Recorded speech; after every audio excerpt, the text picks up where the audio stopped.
ద్వాపరయుగం నాటి మహాభారతంలో ఒక స్త్రీకి జరిగిన ఘోర అవమానం కారణంగా వినడానికే ఒళ్ళు గగురు పొడిచే అత్యంత భయానక కురుక్షేత్ర యుద్ధమే జరిగిందని మనందరికీ తెలిసిన విషయమే.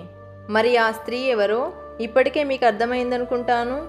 అవును, ఆమెనే ద్రౌపది. ఈమెను పంచకన్యల్లో ఒకరిగా చెబుతారు.